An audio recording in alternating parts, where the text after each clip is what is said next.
What'd you say? We feel it's hot in this town. Yeah, there's a heat wave. We talk about the temperature. We don't talk about Reagan. You got it in New York today. Yeah. The heat's going that way. So what's it like living in the town where Reagan was born? Well, it's kind of interesting because if you're a volunteer at the Birthplace, it's very interesting because you meet a lot of people from all over the world, and they're all very interested in Ronald Reagan, and it's fun to be a volunteer down there and meet all the different people that come in, and a lot of times they can tell us things that we didn't even know. So it's interesting, and I lived in Sterling all my life. So I didn't always live in this town. I've only been here 14 years, and it was a big adjustment to me. Mm-hmm. Because when you live in a small town, everybody knows what's going on. Is that what Tampico's like? Yeah. So does it add a lot of diversity to the town when it just draws people from all over? Well, the thing is, the people don't come in for other things. Mm-hmm. They come to see the Birthplace. They might come here to eat to the diner. But otherwise, we don't have a lot of other things for the people to come to. So how do people who live here feel about that historic connection? There you go. You guys live here. Oh, what? About living in Reagan's town and the history of it. It's just about like it was 40 years ago, I guess. No. No? I'm not answering this question. What did you say? Nothing. He said it's about the same as it was about 40 years ago. What was it like living here when Reagan was president?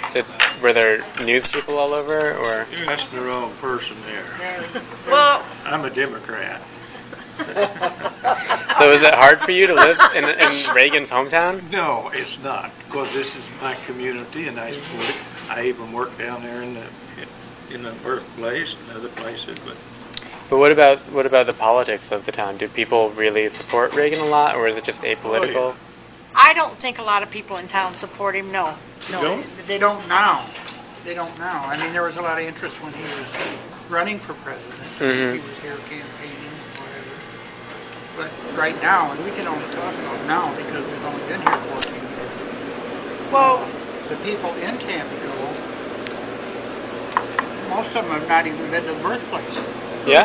I'd say there's probably maybe 10 or 15% at the most of people in Tampico have ever visited the Birthplace. Why do you think that is? Because they're not involved in politics, they're not interested in, and maybe too many of them are Democrats, I don't know. No, I got something to say about that. Yeah. I don't think the Reagan Birthplace is about politics. No. I think it's about history. Yeah. I mean, the president was born here. That's something very special. He's the only president born here in Illinois, right here. And I think that's what it's about. It's about history. But there It's are not so many. about politics. But there are so many items there that are just preserving his legacy in a very specific and very complimentary way. So how can that not be in some way political?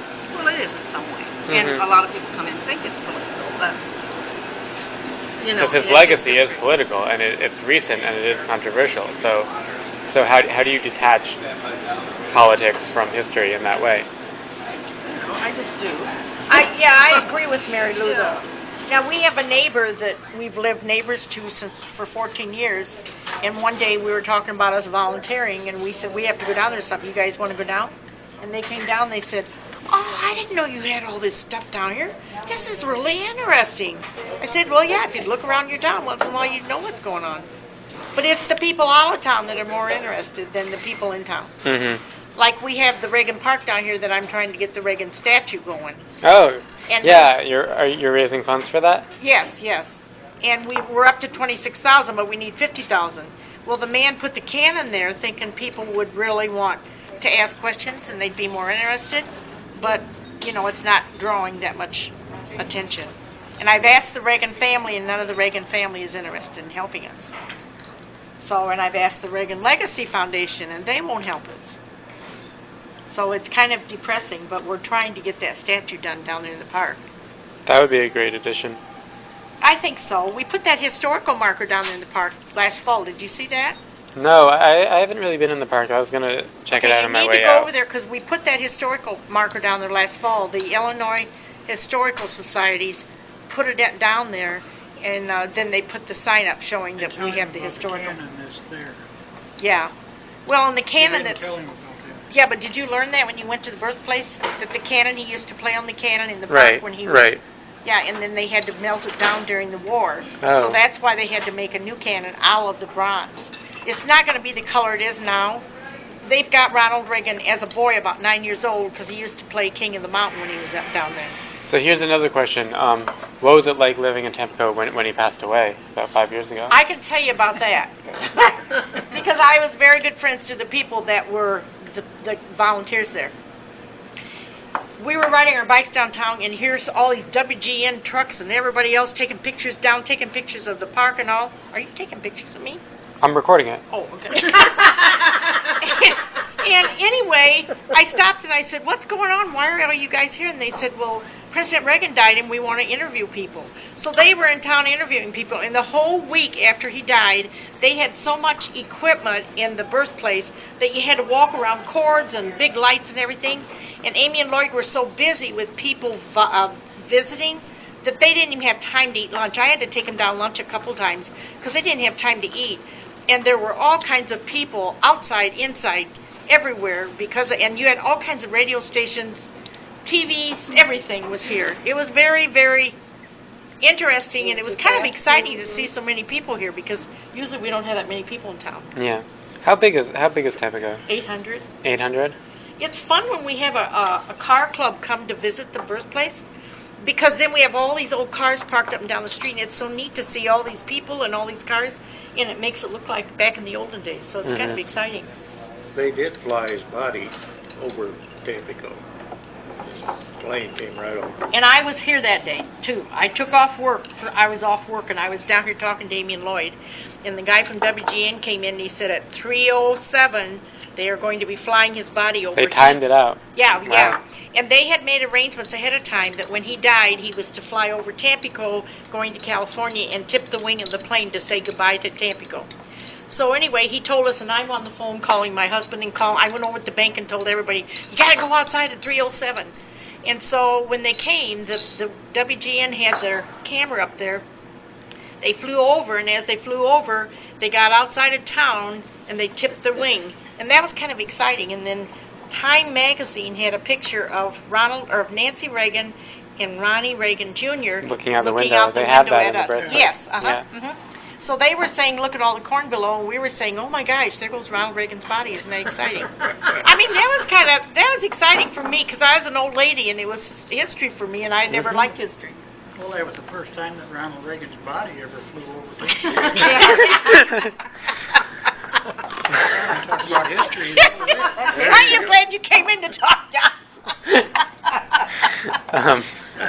What else do you want to know? How do you think Tampico has changed in the 100 years since he was born? A lot. Yeah? It used to be a busier town. Yeah. Mhm. A lot Yeah. more activities. More stores. Yeah, and they had about, I think there was probably about 1,800 people when he was born. And see, a lot of people were here because they were working on the Hennepin Canal. It had just Okay. opened in 1909, and he was born in 1911. So there was a lot of people working in the Hennepin Canal, and they used to haul grain up and down. Well, then they started using trains, and they didn't use it as much, so there wasn't employment, so a lot of people moved. But they say that there was lots of barber shops and department stores and grocery stores and lumber company, everything here. So has there been ever any push to make the birthplace a state historic site? We've tried, but they won't do that. Who, they being... If they won't, the government Okay. will not. We don't get any government funding.